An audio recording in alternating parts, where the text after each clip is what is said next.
পৃথিবীর সবচেয়ে প্রাচীন সভ্যতাগুলোর একটি গড়ে উঠেছিল আজকের বেলুচিস্তানে, মেহেরগড় সভ্যতা। প্রায় ৭,০০০ বছর আগে মিশরের পিরামিড নির্মাণেরও বহু আগে এখানে মানুষের বসতি গড়ে উঠেছিল। ভাবা যায়, দক্ষিণ এশিয়া আর মধ্যপ্রাচ্যের সংযোগস্থলে অবস্থিত এক বিশাল রহস্যময় ভূমি বেলুচিস্তান।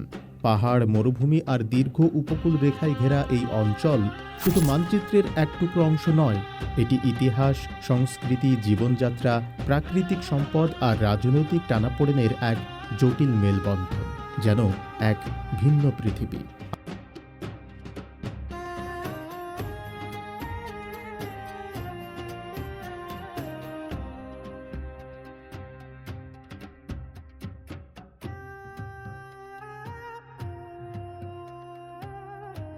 আজকের বেলুচিস্তান পাকিস্তানের সবচেয়ে বড় প্রদেশ।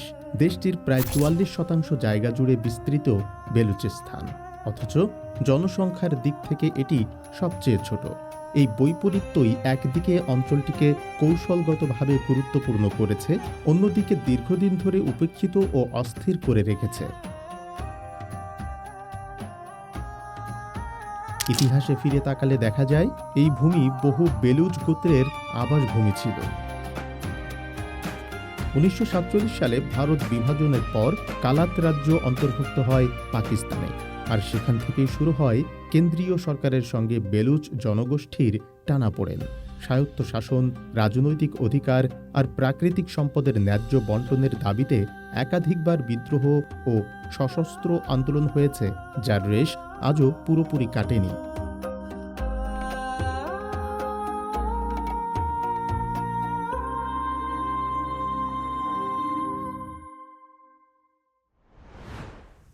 ভৌগোলিকভাবে বেলুচিস্তানের গুরুত্ব অপরিসীম।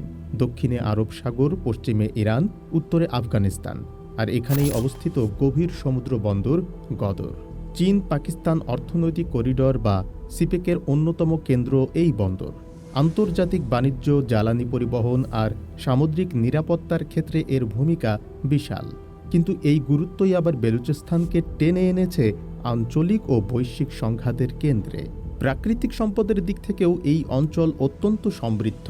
প্রাকৃতিক গ্যাস, কয়লা, তামা, সোনা, নানান খনিজে ভরা বেলুচিস্তানেই রয়েছে পাকিস্তানের অন্যতম বড় গ্যাস ক্ষেত্র সুই। অথচ এই সম্পদের মাঝেও এটি দেশের সবচেয়ে পিছিয়ে থাকা অঞ্চলের একটি।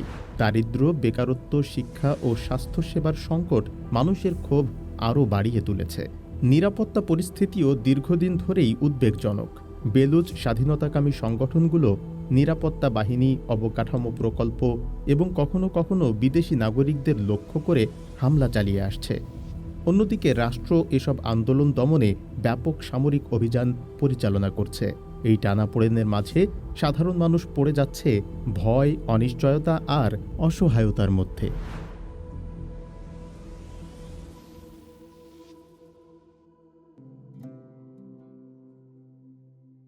তবু সংঘাতের গল্পের বাইরেও বেলুচিস্তানে আছে এক গভীর সাংস্কৃতিক পরিচয়। এখানকার সমাজ মূলত গোত্রভিত্তিক। প্রধান জনগোষ্ঠী বেলুচ, ব্রাহুই ও পশতুন। নিজস্ব ভাষা, সংস্কৃতি ও সামাজিক কাঠামো নিয়ে তারা গড়ে তুলেছে শক্ত এক পরিচয়। গোত্রপ্রধান বা সর্দারদের প্রভাব ঐতিহাসিকভাবে সামাজিক ও রাজনৈতিক জীবনে গুরুত্বপূর্ণ ভূমিকা রেখে এসেছে। অতিথিপরায়ণতা বেলুচ সংস্কৃতির অন্যতম বৈশিষ্ট্য। অচেনা অতিথিকেও তারা সম্মান ও যত্নে আপ্যায়ন করে। সঙ্গীত আর কবিতায় উঠে আসে বীরত্ব, প্রেম আর সংগ্রামের গল্প। দোতারা আর সারিন্দার মতো বাদ্যযন্ত্র এই সংস্কৃতির অবিচ্ছেদ্য অংশ। এই অঞ্চলের রাস্তাঘাটও তার ভূপ্রকৃতির মতোই রুক্ষ। বড় শহরে পাকা সড়ক থাকলেও প্রত্যন্ত এলাকায় এখনও কাঁচা পাহাড়ি পথই ভরসা। মরুভূমির বুক চিরে যাওয়া দীর্ঘ মহাসড়কে জনবসতি কম, দূরত্ব দীর্ঘ। সিপেক প্রকল্পের আওতায় কিছু অবকাঠামো উন্নয়ন হলেও গ্রামীণ বাস্তবতায় পরিবর্তন এখনও সীমিত।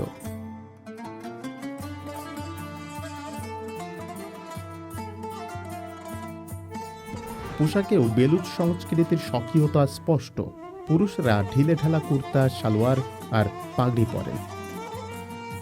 নারীদের পোশাক আরও বর্ণিল, সূক্ষ্ম সূচিকর্ম, আয়নার কাজ আর ভারী নকশায় ভরা। এই সূচিকর্ম শুধু পোশাক নয়, প্রজন্মের পর প্রজন্ম ধরে চলা এক শিল্পের সাক্ষ্য। খাবারের দিক থেকেও বেলুচিস্তান আলাদা। মাংসই তাদের প্রধান খাবার। সাজ্জি, পুরো ভেড়া বা মুরগি অল্প মশলা দিয়ে আগুনে ঝলসে খাওয়া সবচেয়ে জনপ্রিয়। পাশাপাশি কাবাব, শুকনো মাংস, লান্দ, গমের রুটি, দুধ আর দই দৈনন্দিন জীবনের অংশ। মানুষের জীবিকা মূলত কৃষি, পশুপালন আর মৎস্য শিকারের উপর নির্ভরশীল। পাহাড় আর মরু অঞ্চলে উট, ভেড়া আর ছাগল পালনই ভরসা। খনিজ সম্পদ উত্তোলনে স্থানীয় মানুষের অংশগ্রহণ তুলনামূলকভাবে কম। সব মিলিয়ে বেলুচিস্তান শুধু সংঘাত বা অস্থিরতার নাম নয়, এটি এক প্রাচীন সভ্যতা, কঠিন ভূপ্রকৃতির সঙ্গে লড়াই করে টিকে থাকা মানুষের গল্প। বিপুল সম্ভাবনার মাঝেও এই প্রদেশ আজ দাঁড়িয়ে আছে এক অনিশ্চিত ভবিষ্যতের মুখোমুখি। তবু রুক্ষ প্রান্তরের বুকেই বেলুচ মানুষ আঁকড়ে ধরে রেখেছে জীবন, ঐতিহ্য আর আত্মপরিচয়ের শক্ত বন্ধন। সব প্রতিকূলতার মাঝেও তারা মাথা উঁচু করে বাঁচতে চায় নিজেদের পরিচয়ে, নিজেদের স্বকীয়তায় আর একটি স্বাধীন রাষ্ট্রের স্বপ্ন বুকে ধারণ করে।